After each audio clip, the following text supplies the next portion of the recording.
एक बार फिर से आपका स्वागत है व्रत कथा सागर चैनल पर। आज हम जिस पावन व्रत की कथा सुनने जा रहे हैं वह है पौष पुत्रदा एकादशी। यह एकादशी 30 दिसंबर 2025 मंगलवार के दिन मनाई जाएगी। कहा जाता है इस कथा को श्रद्धा से अंत तक सुनने मात्र से संतान सुख, पारिवारिक शांति और भगवान विष्णु की विशेष कृपा प्राप्त होती है, इसलिए इसे पूरा अवश्य सुने। सबसे पहले इसके नाम का अर्थ समझ लेते हैं। पौष उस महीने को कहा जाता है जो अंग्रेजी कैलेंडर के अनुसार दिसंबर जनवरी के आसपास आता है।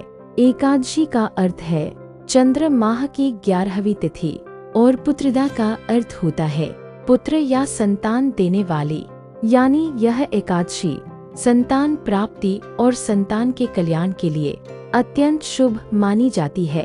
अब कथा सुनिए। बहुत पुराने समय की बात है। भद्रावती नाम का एक सुंदर नगर था। उस नगर में राजा सुकेतुमान राज्य करते थे। वे धर्मप्रिय, दयालु और न्यायपूर्ण राजा थे। राजा और रानी के पास धन, वैभव, सम्मान सब कुछ था, लेकिन एक बात उन्हें भीतर से दुखी रखती थी। उन्हें कोई संतान नहीं थी। राजा रानी दिन रात यही सोचते रहते थे कि उनके बाद राज्य का क्या होगा और उनके कुल की परंपरा कैसे आगे बढ़ेगी। कई वर्षों तक उन्होंने दान पुण्य किया, यज्ञ करवाए, देवताओं से प्रार्थना की, लेकिन संतान सुख प्राप्त नहीं हुआ। एक दिन राजा अत्यंत दुखी होकर जंगल की ओर चले गए। वहां उन्होंने कुछ ऋषियों को तपस्या करते देखा। राजा ने विनम्रता से ऋषियों को अपनी समस्या बताई और मार्गदर्शन मांगा। ऋषियों ने कहा, राजन, यदि आप सच्चे मन से पौष पुत्रदा एकादशी का व्रत करें तो भगवान विष्णु अवश्य कृपा करेंगे। राजा यह सुनकर आश्चर्य में पड़ गए। क्या सच में सिर्फ एक व्रत इतना बड़ा फल दे सकता है? यहीं जरा रुकिए। अगर आप अब तक ध्यान से सुन रहे हैं और सोच रहे हैं कि आगे क्या होगा, तो वीडियो को लाइक कर दीजिए और चैनल को सब्सक्राइब कर ले।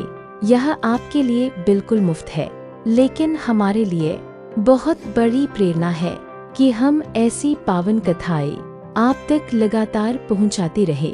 अब आगे सुनिए। राजा ने उसी क्षण व्रत करने का संकल्प लिया। पौष पुत्रदा एकादशी के दिन राजा और रानी ने प्रातः स्नान किया, मन को शांत रखा और भगवान विष्णु की पूजा की। उन्होंने एकादशी का व्रत रखा। ना क्रोध, ना कलह, ना किसी का अपमान। पूरे दिन भगवान विष्णु का स्मरण किया और रात्रि में जागरण किया। भगवान विष्णु उनकी सच्ची श्रद्धा से प्रसन्न हुए। कुछ समय बाद राजा रानी को एक तेजस्वी पुत्र की प्राप्ति हुई। पूरा नगर आनंद से भर गया। राजा समझ गए कि यह सब भगवान विष्णु की कृपा से ही संभव हुआ है। इसी कारण इस एकादशी को पौष पुत्रदा एकादशी कहा गया। आज भी माना जाता है जो दंपति संतान सुख की कामना करते हैं या जो माता पिता अपनी संतान के उज्जवल भविष्य के लिए प्रार्थना करना चाहते हैं, उनके लिए यह एकादशी बहुत फलदायी है। अब व्रत की बात समझ लेते हैं। इस दिन सात्विक भोजन करें या सामर्थ्य हो तो निर्जल व्रत रखें, लेकिन याद रखें हर घर हर व्यक्ति अपनी श्रद्धा और सामर्थ्य के अनुसार व्रत करता है। अगर किसी कारण से आप व्रत पूरी तरह न कर पाए तो भी चिंता न करें। भगवान विष्णु भूख नहीं भावना देखते हैं। इस दिन झूठ न बोले, किसी से झगड़ा न करे और घर में शांति बनाए रखे। कहा जाता है जिस घर में शांति होती है वहाँ ईश्वर स्वयं वास करते हैं। अगर यह कथा आपके मन को शांति दे तो वीडियो को लाइक करें और व्रत कथा सागर चैनल को सब्सक्राइब करें। यह आपके लिए मुफ्त है, लेकिन हमें ऐसी पावन कथाएं आप तक पहुंचाने की प्रेरणा देता है। भगवान विष्णु आपके परिवार पर अपनी कृपा बनाए रखे। ओम नमो नारायण।